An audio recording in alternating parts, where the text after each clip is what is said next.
மறைந்த முன்னாள் முதலமைச்சர் எம்ஜிஆரின் 37வது நினைவு நாளையொட்டி சென்னை மெரினா கடற்கரையில் அவரது நினைவிடத்தில் அதிமுக பொதுச் செயலாளர் எடப்பாடி பழனிசாமி மரியாதை செலுத்தி வருகிறார். அந்த காட்சிகளை பார்த்து வருகிறோம்.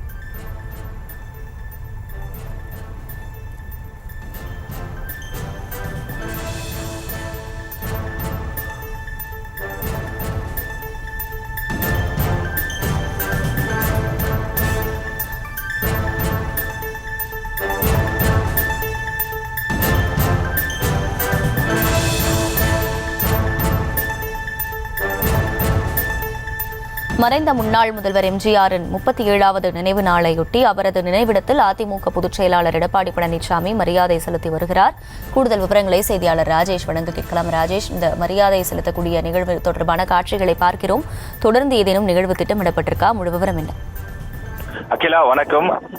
அதிமுகவினுடைய நிறுவனரும் தமிழகத்தினுடைய முன்னாள் முதல்வருமான எம்ஜிஆர் அவர்களுடைய 37வது நினைவு தினத்தை ஒட்டி அதிமுகவினுடைய பொதுச் செயலாளர் எடப்பாடி பழனிசாமி தலைமையில் அக்கட்சியினுடைய நிர்வாகிகள், தொண்டர்கள் என ஏராளமானோர் திரண்டு வந்து அவருடைய நினைவிடத்திலே அஞ்சலி செலுத்தி மரியாதை செலுத்தி வருகிறார்கள்.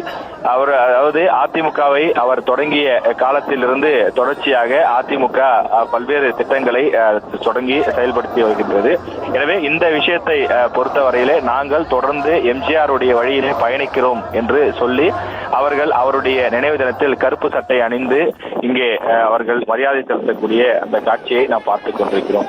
எம்ஜிஆரை பொறுத்தவரையிலே 1977 87 வரை கிட்டத்தட்ட 10 ஆண்டு காலம் தமிழ்நாட்டின் முதலமைச்சராக இருந்திருக்கிறார். அந்த 10 ஆண்டு காலத்தில் தமிழ்நாட்டின் வளர்ச்சிக்காக, ஏழை எளிய மக்களுக்காக எத்தனையோ பல நல்ல திட்டங்களையும் அவர் கொண்டு வந்திருக்கிறார்.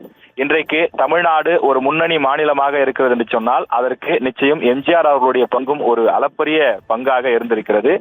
அவருடைய ஆட்சியை முன்னுதாரணமாக வைத்துதான் இன்றைக்கு கட்சி ஆரம்பிக்கக்கூடிய பல நடிகர்களும் கூட எம்ஜிஆருடைய ஆட்சியை நான் கொடுப்பேன் என்று சொல்லக்கூடிய அளவுக்கு அவருடைய ஆட்சி இருக்கிறது. முன்னாள் முதல்வர் ஜெயலலிதா அவர்களாக இருந்தாலும், அதன் பிறகு வந்த விஜயகாந்த் அவர்களாக இருந்தாலும், நடிகர் கமலஹாசனாக இருந்தாலும், இன்றைக்கு விஜய் அவர்கள் வரை அனைவரும் உச்சரிக்கக்கூடியது. இடையில் ரஜினிகாந்த் அவர்கள் கட்சி ஆரம்பிப்பதாக சொன்ன போது கூட எம்ஜிஆருடைய ஆட்சியை நான் கொடுப்பேன், கமலஹாசன் அவர்கள் எம்ஜிஆரினுடைய ஆட்சியாக நான் இருக்கிறேன் என்றெல்லாம் அவர்கள் எம்ஜிஆருடைய ஆட்சியை குறிப்பிட்டு சொல்லக்கூடிய அளவிற்கு அந்த 10 ஆண்டு காலத்தில் அவர் பல்வேறு விதமான திட்டங்களை, நலத்திட்ட உதவிகளை ஏழைகளுக்கும் பள்ளி மாணவர்களுக்கும், குறிப்பாக அந்த மதிய உணவு திட்டத்தை சத்துணவு திட்டமாக மாற்றியதாக இருக்கட்டும், இலவச காலனி, பல்பொடி, சீருடை போன்றவற்றை வழங்கியதாக இருக்கட்டும், இப்படி எத்தனையோ பல உதாரணங்களை இங்க இருக்கக்கூடிய அதிமுக தொண்டர்கள் சுட்டி காட்டுகிறார்கள்.